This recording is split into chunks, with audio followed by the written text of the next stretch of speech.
Newly promoted Sheffield United welcomed the European champions Liverpool to Bramall Lane, and what a match we were treated to. Don Hutchison joining me, and he played for both those teams, so he knows exactly what it was. Funny thing enough, that you looked into your crystal ball before this match. I did. And you said 1-0 to Liverpool. I did, in the second half as well. And that's exactly what happened. How did you know? Because I knew what the atmosphere would be like at Bramall Lane. It's a hostile place. The fans were absolutely terrific. When Liverpool and Sheffield United players came onto the pitch, the atmosphere inside, and the colour inside the stadium, and the driving rain and the wind and all the elements were going against Liverpool, and anything you can take to try and get in your favour. It always felt like to me that was sort of going to be the game that I was going to sort of watch. And of course, Sheffield started off very well against Liverpool, and the thought in my mind was, how long are they going to really be able to hold on to this? Because this is Liverpool that we're talking about, but the pressure was mounting, and they did well to hang on. It was great because, you know, everyone's talked about Chrissy Wilder being this tactician, and I couldn't wait to see the game unfold in front of me, you know, live. And I was thinking, what is he going to come up with? What is his game plan going to be?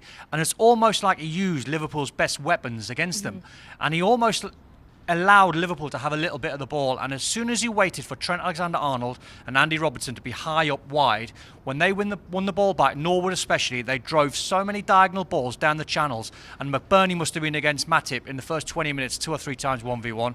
Likewise on the other side with Robertson against Van Dijk, not so much because Van Dijk's a pure athlete, but you could see the game plan unfolding.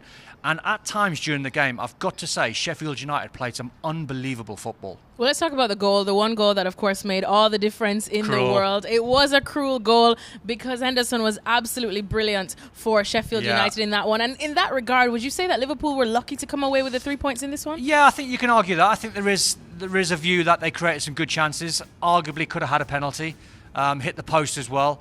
But I think the way the game was flowing towards the end of the game, they were a little bit fortunate because of the type of goal that went in. Yep. You know, if Gini Van Alden smashes it out in the top corner, then you look at all the stats, you go, yeah, probably Liverpool deserved that. But when Dean Henderson made that mistake, which was very cruel on him because he was so good after that, pulled off some fantastic saves, it does make me lean towards Liverpool will take that. They'll take the result last week against Chelsea. They had to grind. And certainly at Bramall Lane, they had to do exactly the same thing. Well, funny you should say that, because after the match, Jurgen Klopp said, look, he doesn't care if it was pretty or ugly. That's not his concern. He's just concerned with getting those 3 points in matches like these where you really have to grind out the results. And people will say that that's the stuff that champions are made of. That's the kind of team that's scrapping, you know, week in, week out. And that's the reason why Liverpool are 7 straight now in the Premier League, just win after win after win. So is the writing on the wall then in this one? Because that's what a title-winning side looks like. Well, I think you've got to make a good point. And I think that, shall we just call it quits now? Should we just give Liverpool the title and give Man City the Champions League? Oh, that's what both clubs want. That's what. So that's the perfect storm. Let's just call it here. It's not even Liverpool October titles. yet.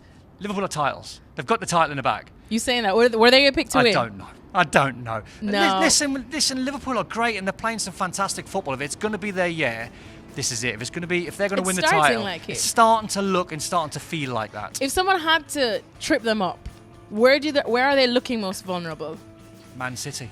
It's Man City, isn't it? It's that fixture in 5 or 6 games' time where it tripped them up last time. And they had too many draws last year, Liverpool. That's what cost them. But we'll talk about the Man City game, which is factually correct that they lost that game and lost by a small margin.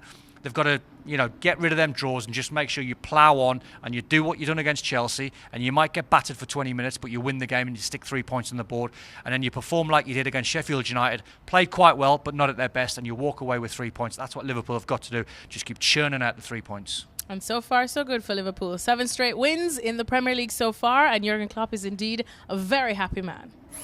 Thanks for watching ESPN on YouTube. For more sports highlights and analysis, be sure to download the ESPN app. And for live streaming and premium content, subscribe to ESPN+.